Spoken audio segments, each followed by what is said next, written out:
Pendengar setia Radio Cakrawala dimanapun saja Anda berada, salam jumpa pagi hari ini. Salam jumpa dalam kasih Kristus. Senang sekali saya, Letnan Jeffrey Manansang, dapat menjumpai Anda melalui frekuensi 89,2 FM pagi ini dalam siaran rohani Renungan Oasis Fajar. Apa kabarnya bagi Anda semua sahabat Cakrawala? Doa dan harapan kami semua bahwa kita semua, para pendengar setia, senantiasa berada dalam lindungan Tuhan kita Yesus Kristus. Sahabat Cakrawala, sebelum kita akan mendengarkan bagian firman Tuhan melalui perenungan firman Tuhan pagi hari ini, saya mengajak kita untuk berdoa. Mari bersama-sama kita berdoa. Bapa di sorga, Tuhan Yesus Juru Selamat kami datang kepada Tuhan pagi ini bersyukur dan berterima kasih kepadamu, sebab perlindungan Tuhan sepanjang malam yang sudah kami nikmati, dan pagi ini kami sudah bangun kembali dengan tubuh yang diberkati. Maka sebelum pagi hari ini kami melanjutkan segala aktivitas kami mohon supaya firman-Mu membekali kehidupan kami, sehingga kami boleh terus diberanikan untuk mengambil sikap di tengah-tengah dunia yang semakin sulit ini. Kami terus diberanikan untuk memegang tangan Tuhan dalam setiap kondisi-kondisi sulit yang kami hadapi saat-saat ini. Terima kasih Tuhan Yesus, berfirmanlah melalui hamba-Mu, kami semua siap mendengar. Dalam nama Yesus Kristus Tuhan kami berdoa. Amin. Amin. Sahabat Cakrawala yang diberkati Tuhan, selama 3 hari ke depan saya akan mengajak kita untuk merenungkan mengenai krisis. Secara tepatnya solusi di tengah-tengah krisis. Mari kita lihat pembacaan firman Tuhan dalam 2 Raja-Raja 6 ayatnya yang ke-24 sampai ayat yang ke-33. 2 Raja-Raja 6 ayat 24 sampai ayatnya yang ke-33. Saya akan bacakan bagi kita semua pada pagi hari ini. Tindakan Elisa pada waktu Samaria dikepung. Demikian firman Tuhan. Sesudah itu Ben-Hadad Raja Aram menghimpunkan seluruh tentaranya lalu maju mengepung Samaria. Maka terjadilah kelaparan hebat di Samaria selama mereka mengepungnya, sehingga sebuah kepala keledai berharga 80 shikal perak dan 1/4 kap tai merpati berharga 5 shikal perak. Suatu kali ketika Raja Israel berjalan di atas tembok, datanglah seorang perempuan mengadukan halnya kepada raja sambil berseru, "Tolonglah ya tuanku raja." Jawabnya, "Jika Tuhan tidak menolong engkau, dengan apakah aku dapat menolong engkau? Dengan hasil pengirikankah atau hasil pemerasan anggur?" Kemudian bertanyalah raja kepadanya, "Ada apa?" Jawab perempuan itu, "Perempuan ini berkata kepadaku, berilah anakmu laki-laki supaya kita makan dia pada hari ini, dan besok akan kita makan anakku laki-laki. Jadi kami memasak anakku dan memakan dia. Tetapi ketika aku berkata kepadanya pada hari berikutnya, berilah anakmu supaya kita makan dia, maka perempuan ini menyembunyikan anaknya. Tatkala raja mendengar perkataan perempuan itu, dikoyakkannyalah pakaiannya, dan sedang ia berjalan di atas tembok, kelihatanlah kepada orang banyak bahwa ia memakai kain kabung pada kulit tubuhnya. Lalu berkatalah raja, beginilah kiranya Allah menghukum aku, bahkan lebih daripada itu, jika masih tinggal kepala Elisa bin Safat di atas tubuhnya pada hari ini." Adapun Elisa duduk di rumahnya, dan para tua-tua duduk bersama-sama dia. Raja menyuruh orang berjalan mendahuluinya, tetapi sebelum suruhan itu sampai kepada Elisa, Elisa sudah berkata kepada para tua-tua itu, "Tahukah kamu bahwa si pembunuh itu menyuruh orang untuk memenggal kepalaku? Awas-awaslah, apabila suruhan itu datang, segeralah tutup pintu dan tahanlah dia, supaya orang itu jangan masuk. Bukankah sudah kedengaran bunyi langkah tuannya di belakangnya?" Selagi ia berbicara dengan mereka, datanglah raja mendapatkan dia. Berkatalah raja kepadanya, "Sesungguhnya malapetaka ini adalah daripada Tuhan. Mengapakah aku berharap kepada Tuhan lagi?" Saya mengulangi ayat yang ke-33. Selagi ia berbicara dengan mereka, datanglah raja mendapatkan dia. Berkatalah raja kepadanya, "Sesungguhnya malapetaka ini adalah daripada Tuhan. Mengapakah aku berharap kepada Tuhan lagi?" Bapak Ibu Saudara-saudara yang diberkati Tuhan kita Yesus Kristus, demikian jauh pembacaan firman Tuhan. Pagi ini saudara-saudara, saya ingin berbicara secara khusus bagi kita mengenai solusi di tengah krisis. Saudara-saudara yang diberkati Tuhan kita Yesus Kristus, para pendengar setia Radio Cakrawala di mana saja Anda berada. Sadar atau tidak, kondisi pandemi virus yang sedang kita alami saat ini itu mengubah banyak hal dalam kehidupan manusia. Salah satu bagian yang paling berdampak saudara-saudara adalah sendi perekonomian. Di beberapa wilayah yang ada di Sulawesi Tengah ini saudara-saudara, secara khusus di kota Palu dan juga Sigi dan di beberapa tempat yang lain, kita masih merasa ada hal-hal yang berdampak. Belum juga pulih dampak dari gempa bumi 28 September 2018 di mana beberapa tempat belum mengalir pengairan irigasi karena rusaknya saluran irigasi. Ada wilayah-wilayah yang belum dijangkau dengan air irigasi sehingga ladang dan sawah belum dapat difungsikan dengan baik. Sekarang kita marak lagi dengan pandemi yang begitu membatasi manusia, begitu membatasi kita untuk berupaya mencari nafkah. Nah, saudara-saudara yang diberkati Tuhan kita Yesus Kristus, saya membaca beberapa referensi bahwa dunia ini bukan saja Indonesia, tetapi sekitar 215 negara di dunia terdapat ancaman adanya resesi ekonomi, melemahnya kekuatan ekonomi, dan termasuk negara kita juga saudara-saudara. Nah, hal ini berdampak langsung pada perusahaan-perusahaan besar yang akhirnya memberhentikan karyawan. Ada perusahaan-perusahaan besar yang akhirnya tutup saudara-saudara. Ada juga yang akhirnya institusi-institusi bala keselamatan pun dan di beberapa tempat saudara-saudara memberlakukan masa kerja 20 hari. Dan tentunya ini sangat berpengaruh pada nilai pendapatan ekonomi saudara-saudara. Belum lagi kita sudah ada di bulan November. Bulan November saudara-saudara, biasanya orang-orang Kristen akan mempersiapkan banyak uang untuk sebentar lagi bulan Desember ada banyak pengeluaran terkait dengan masa raya Natal. Nah, ini dua kondisi yang saling berhadapan, di mana ada ancaman mengenai krisis ekonomi, di mana juga ada kebutuhan-kebutuhan yang mendesak saudara-saudara. Kesimpulan awal yang bisa kita lihat dari kondisi yang sudah saya ceritakan di atas tadi, bahwa dunia ini sedang mengalami krisis. Dunia ini sedang mengalami krisis. Nah, saudara-saudara, krisis diartikan sebagai sebuah keadaan yang berbahaya, sebuah keadaan yang genting. Nah, kalau ditanya kita, maka saya rasa kita semua akan sepakat bahwa tidak ada satupun manusia di dunia ini yang ingin mengalami krisis. Entah itu krisis ekonomi, entah itu krisis kesehatan, entah itu krisis-krisis dalam rumah tangga, dan lain sebagainya. Oleh sebab itu saudara-saudara, saya begitu bahagia jika hari ini dan juga dalam 2-3 hari ke depan kita akan berbicara mengenai solusi di tengah-tengah krisis. Nah, Bapak Ibu saudara-saudara pendengar setia Radio Cakrawala yang diberkati Tuhan, ide utama yang ingin saya diskusikan bagi kita pagi ini melalui renungan ini adalah krisis boleh saja melanda kehidupan manusia, tetapi bagi orang percaya selalu ada solusi ketika saudara dan saya bersama dengan Allah. Saya ulang kalimat penting ini. Krisis boleh saja melanda kehidupan manusia, namun bagi orang percaya, saudara dan saya, kita selalu punya solusi bersama-sama dengan Allah. Nah, yang menjadi pertanyaannya yang akan kita renungkan pagi ini, bagaimana caranya saudara-saudara supaya kita terus memperoleh solusi bersama dengan Allah, meskipun saudara dan saya itu ada di tengah-tengah krisis yang kita hadapi. Mari kita lihat saudara-saudara.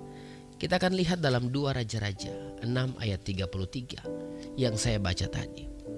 Berkata demikian, selagi ia berbicara dengan mereka, datanglah raja mendapatkan dia. Berkatalah raja kepadanya, sesungguhnya malapetaka ini adalah dari Tuhan. Mengapakah aku berharap kepada Tuhan lagi? Saudara-saudara, bagaimana caranya supaya kita memperoleh solusi bersama dengan Allah di tengah-tengah krisis? kita akan melihat saudara-saudara hal yang pertama yang akan saya bahas pagi ini. Dan poin kedua, poin ketiga akan saya bahas pada hari Selasa dan Rabu nanti. Tetapi hal yang pertama saudara-saudara, solusi di tengah krisis adalah jangan pernah kita putus pengharapan di saat tiada harapan. Jangan pernah putus pengharapan di saat tiada harapan. Saudara-saudara yang diberkati Tuhan, pendengar setia Radio Cakrawala dimanapun Anda berada, baik Anda yang menangkap siaran ini melalui gelombang radio, melalui siaran radio YouTube kami. Dalam ayat yang baru saja kita baca, ada sebuah pernyataan putus asa yang secara terang-terangan diucapkan oleh Raja. Nah, keputusasaan ini saudara-saudara tentunya berdasarkan pada kondisi yang sedang dialami bangsanya.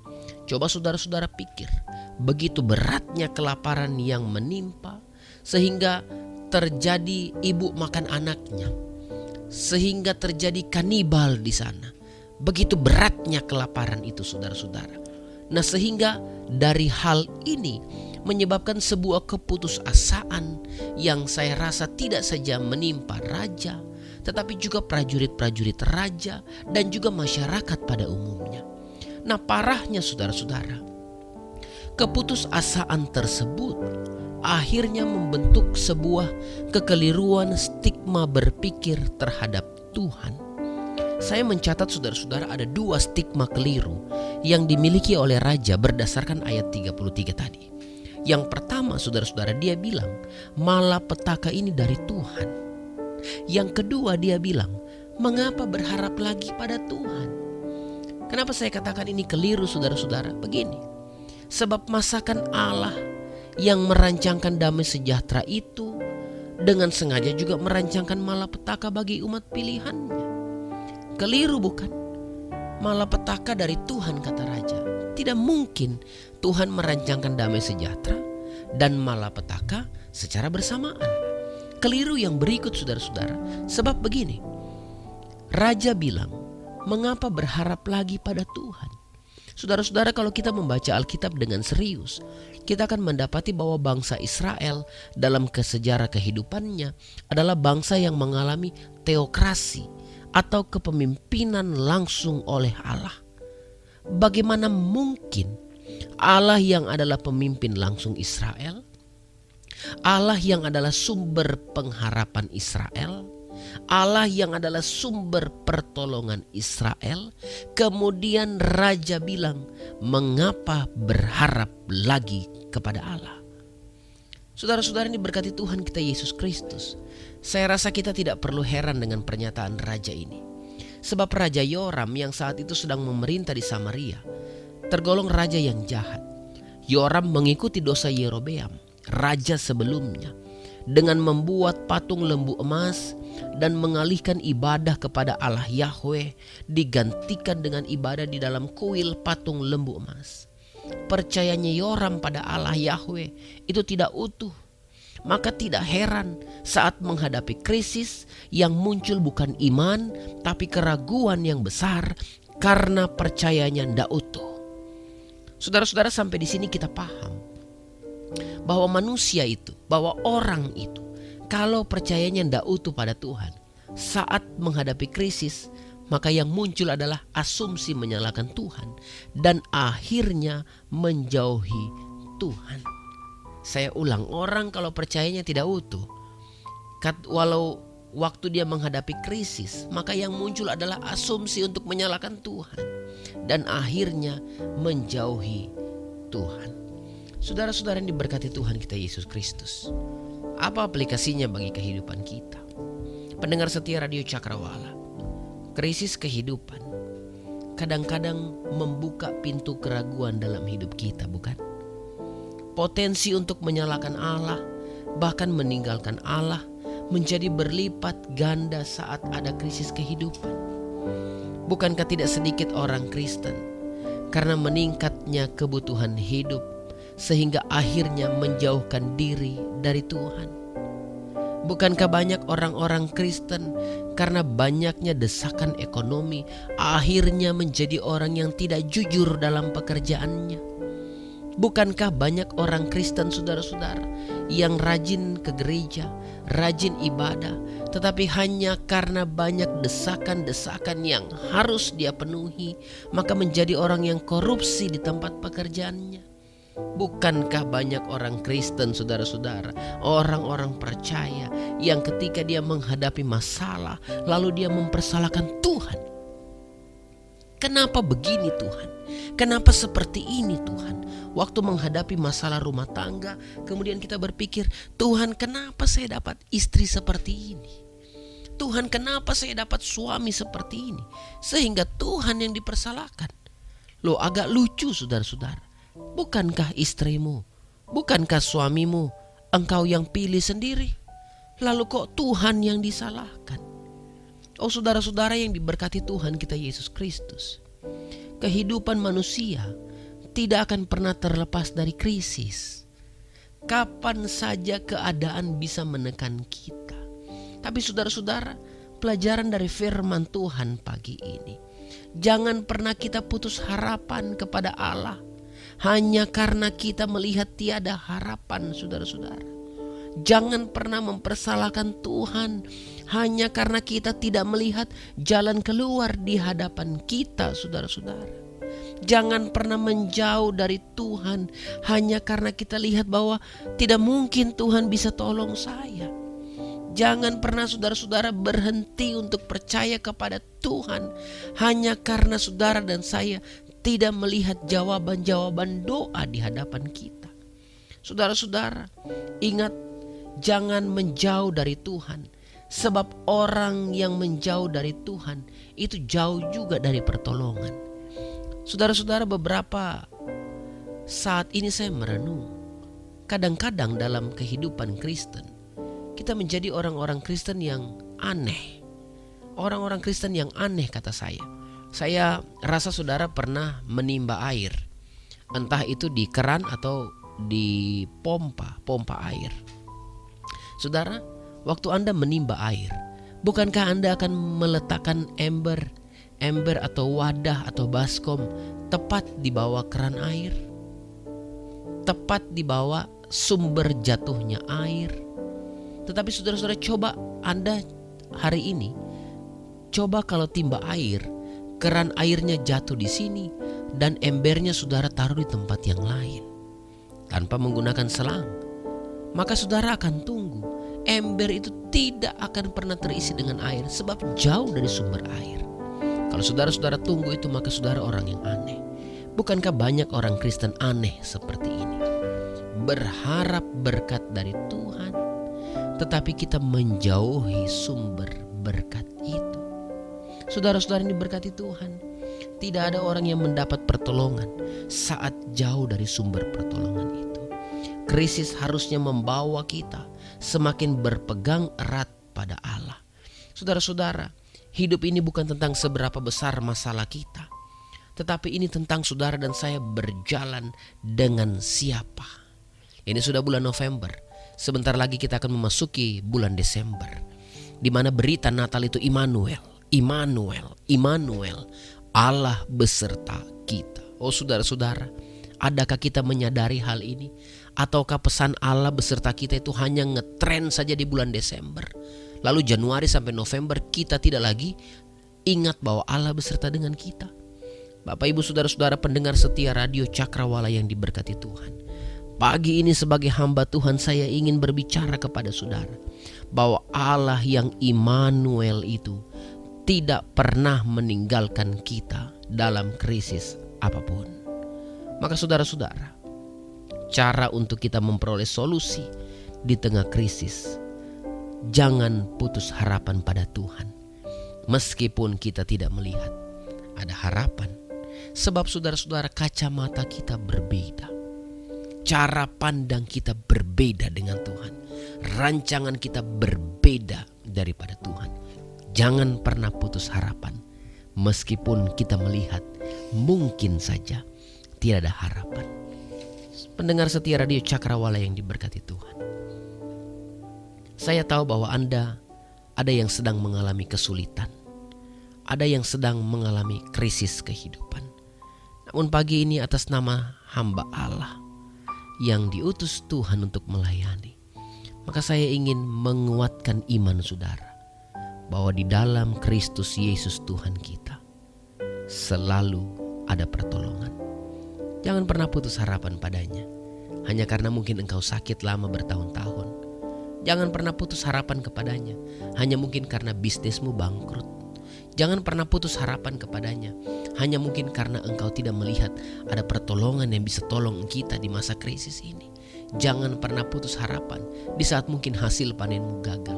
Di dalam Kristus ada harapan yang pasti bahwa Immanuel, Allah yang beserta kita itu, tidak akan pernah meninggalkan kita. Semoga Tuhan terus tolong kita untuk menghadapi kehidupan meskipun dengan krisis, namun dengan suatu solusi bahwa Allah kita selalu bersama dengan kita. Sumber pengharapan kita tidak pernah meninggalkan kita. Tuhan memberkati kita. Mari kita berdoa. Bapa di sorga, Tuhan Yesus Juru Selamat kami berterima kasih untuk firman-Mu pagi ini yang kembali menegaskan kepada kami bahwa sesungguhnya keadaan boleh susah, kondisi boleh tidak menyenangkan, boleh banyak krisis, boleh ada pertanyaan-pertanyaan kehidupan. Tetapi ada satu hal yang tidak boleh. Kami tidak boleh putus pengharapan kepada Tuhan. Bapa di sorga, kami terus mohon biarlah Roh Kudus-Mu yang akan menguatkan kami semua. Semua pendengar setia Radio Cakrawala di mana saja berada. Kami tahu akhir-akhir ini ada banyak hal yang mencoba menggoyahkan iman pengharapan kami. Tetapi kami juga tahu Tuhan, bahwa iman kami, pengharapan dalam Kristus adalah sauh yang kuat, di mana Allah memakai percaya kami untuk terus membuktikan kuasa pemeliharaan-Mu bagi umat-umat-Mu. Bapa di sorga, pagi ini hamba berdoa secara khusus bagi sahabat Cakrawala yang mungkin sedang dalam pergumulan. Ada mereka yang sedang dalam pergumulan sakit penyakit. Ada di antara mereka yang sedang dalam pergumulan rumah tangga. Ada di antara mereka yang sedang dalam pergumulan bisnis mereka. Ada di antara mereka yang sedang dalam pergumulan ekonomi. Oh Bapa di sorga, firman-Mu mengajar kepada kami bahwa tidak pernah Engkau rancang malapetaka bagi kami, bahwa kami harus terus berharap kepadamu. Maka kami mohon supaya Allah terus kuatkan umat-umat-Mu di mana saja berada. Kami mohon supaya kondisi-kondisi yang ada tidak menawarkan iman kami kepada Tuhan, tetapi kami terus dibangun untuk dekat dengan Tuhan, sumber berkat, sumber pertolongan itu. Terima kasih Tuhan Yesus, hamba berhenti berbicara, namun Roh Kudus Tuhan akan terus membantu kami mengaplikasi. Ketika hari ini semua pendengar Cakrawala akan melakukan segala aktivitas mereka, hamba berdoa biarlah Tuhan Yesus yang akan jaga mereka. Tuhan Yesus yang akan tolong mereka. Tuhan Yesus yang akan memberkati setiap usaha pekerjaan. Sehingga melaluinya Tuhan, terpenuhilah nafkah kehidupan kami semua mendapat berkat-berkat khusus dari Tuhan. Terima kasih Bapa di sorga, berkatilah selalu pelayanan Radio Cakrawala hari ini. Ketika kami akan melakukan penyiaran demi penyiaran, biarlah melalui siaran yang kami sampaikan, nama Tuhan dipuji dan ditinggikan, dimuliakan kepada semua pendengar-pendengar kami. Terima kasih Bapa di sorga. Ini doa dan permohonan kami, demi nama Yesus Kristus Tuhan kami, Juru Selamat, sumber pengharapan itu, kami berdoa. Amin. Sahabat Cakrawala, terima kasih untuk atensi Anda di pagi hari ini. Kita akan jumpa lagi besok di waktu yang sama dalam lanjutan renungan ini. Selamat pagi, selamat beraktivitas. Saya Letnan Jeffrey Manansang dari Jalan Maluku nomor 20, 89,2 FM, Cakrawala Radio, Palu. Tuhan Yesus memberkati.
Pastikan Anda tetap bersama dengan kami di gelombang 89,2 FM, The New Cakrawala Radio. God bless us.